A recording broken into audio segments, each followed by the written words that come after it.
kabajamtoota daawwattoota sagalee kitaabaa akkam jirtu? Har'a asoosama gabaabaa Gingilchaa jedhu wajjin gara keessaniitti deebinee jirra. Amma xumura qophii keenyaatti nu faana turaan affeerraa keenya ta'a. Gingilchaa jennaan jenne malee akaayin irbaatan taatu jetti hayyoon koo kokkolfaa eelee fuula diimate irratti irbaataa fi akaayii qamadii akaayaa. Nama namatti qoosu jibbiti malee ofitti qoosuu fi dubbiin qusattu jecha sin dhabdu. Erga akaayin irbaatan taanii maaliif ibidda irratti gubatare? Anatu gaafataanii jira. Deebii naaf hin dhabdu. Agabuu buluutu ajaadha. Yoo bulleeyo maal taana? Ati waayyuun taatu. Natu hirriba dhabe. Maaliif dhabda? Agabuu bulteen beektumoo? Bara meeqan bule? Waa'ee kenna dhiba malee. Yaa ilma ko, abdii kan hin beeku muraasa kan sitti himuuf hiixadhu garuu danuudha jettee dubbii jalqabdi. Dubbii ishee akka dammadaamuu natti mi'aawu kan dhagaheeni onneen quufana didu. Namni kamuu guyyaa mucaa uummata irraa kaasee abdii ilmoo isaatiin jiraachuu jalqaba.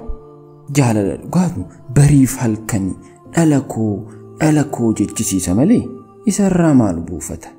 Kan qabu caalaa maal fidaafi? Kolfa haarayaa gammachuu birraate kalaqaafi abdii lubbuun turuu fedhii jiraachuu daneessaafi ijaareen jira diiguun dadhabe malee siyaadeen jira dhufuun dadhabe malee. Hayyooni dubbii jalqabdee tasa addaan kuttee sirba kana yeroo afaanitti fiddu tasaboo jalqabdi. Imimmaan ishee yeroo argu rifadheen gaggaba. Ol ka'eeni harka ishee qabee ijoottan ishee imimmaaniin guutaman keessa ilaalaan ishee sossobuu fi humnan qabu. Waanan ta'uun dhabe waliin hin bu'a harmi. Oo abdii ko maaliif takka qoostee yoosummoo boossa? Ilmee ko yaa abdii jiruun fuula lama qabdi jettee dubbii biraatti gorti. Deebii naaf hin dhabdu. Gaaffii an gaafadhu mara kabajaan naaf deebisti. Ilmoon maatiidhaan kabaja dhabe biyya tuffata jechuu jaallatti. Jiruun fuula lama qabdi ilma ko. Tokko kolfa guyyaati, inni kaan dukkana gaddaati. Yaaddoon geetuu kootii onnee keessaa na dhidhata.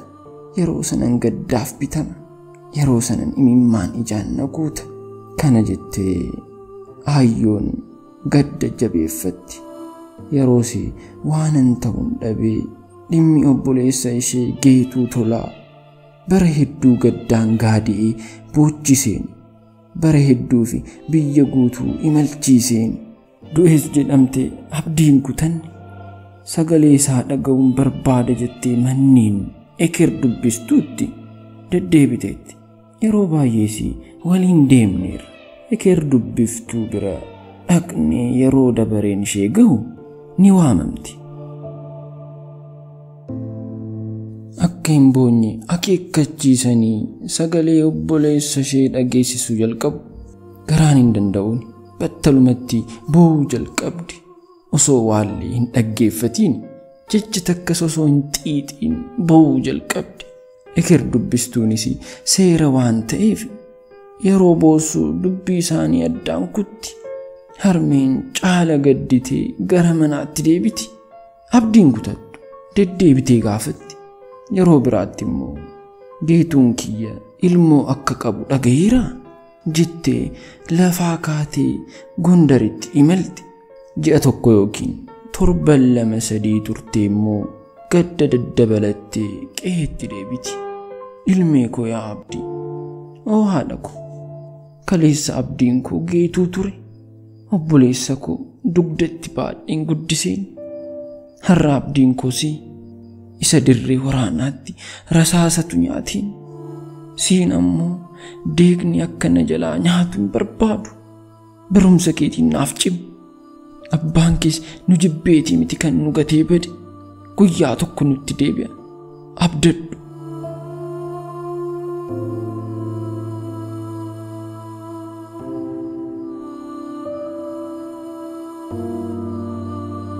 Guyyaa tokkollee maqaa abbaa koo badiidhaan dhoofteen beektu.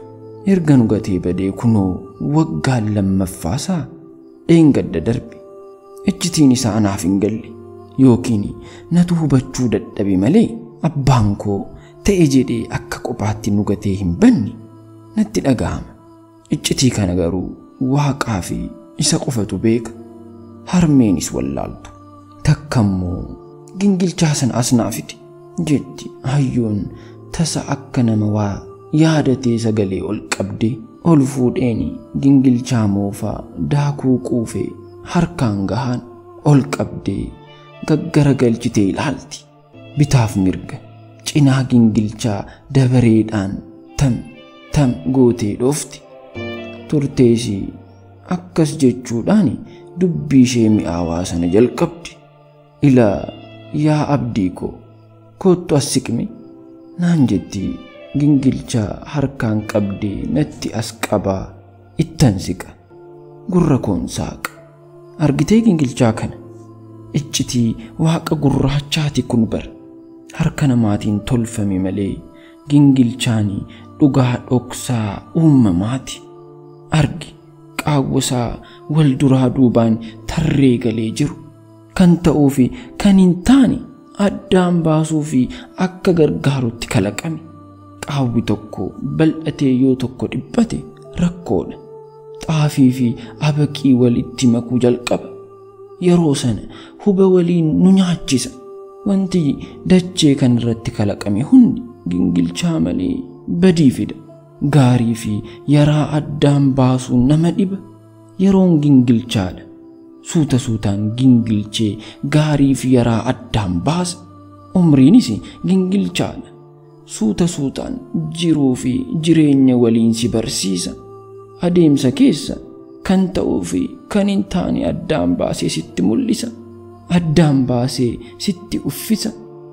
Jettee callinsaanii na ilaalti.